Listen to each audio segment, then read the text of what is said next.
অৰুণোদয় অকল টকা নহয়, ই ঘৰত মহিলা গৰাকীৰ সন্মানো বৃদ্ধি কৰিছে। আজি ঘৰখনত মহিলা গৰাকী এটা সন্মান পাইছে।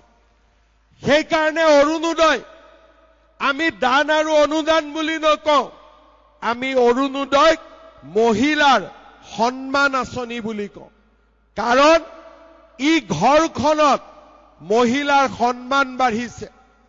আৰু ঘৰত যেতিয়া মহিলাৰ সন্মান থাকে, ঘৰুৱা কাজিয়া পেচাল কমি যায়, ল'ৰা ছোৱালী শিক্ষিত হয়, সমাজখন আগবাঢ়ি যায়।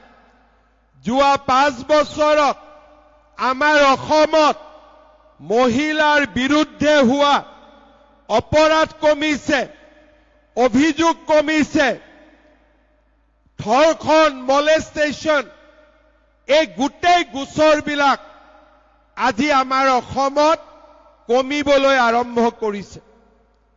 কিহৰ কাৰণে? সকলোৱে দেখা পাইছে যে এইখন চৰকাৰে মহিলাক মাতৃ বুলি সন্মান কৰে, ঘৰৰ লক্ষ্মী বুলি সন্মান কৰে।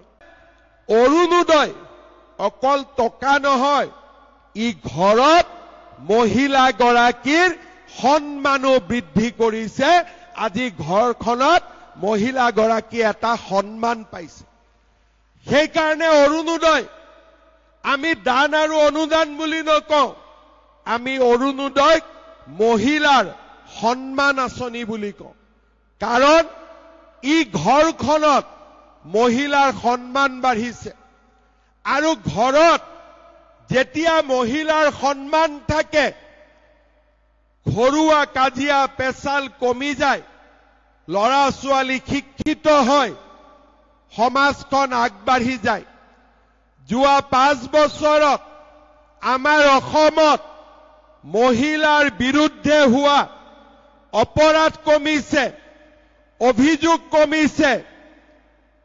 ধৰ্ষণ, মলেষ্টেশ্যন, এই গোটেই গোচৰবিলাক আজি আমাৰ অসমত কমিবলৈ আৰম্ভ কৰিছে। কিহৰ কাৰণে?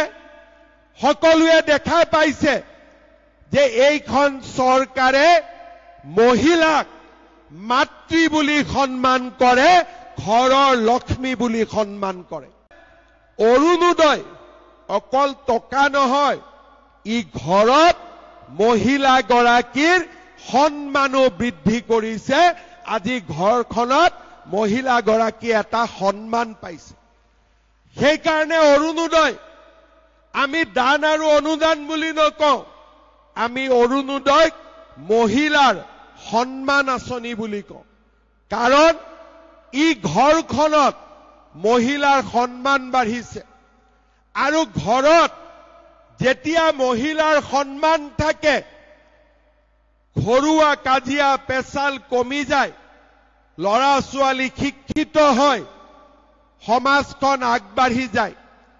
যোৱা 5 বছৰত আমাৰ অসমত মহিলাৰ বিৰুদ্ধে হোৱা অপৰাধ কমিছে, অভিযোগ কমিছে।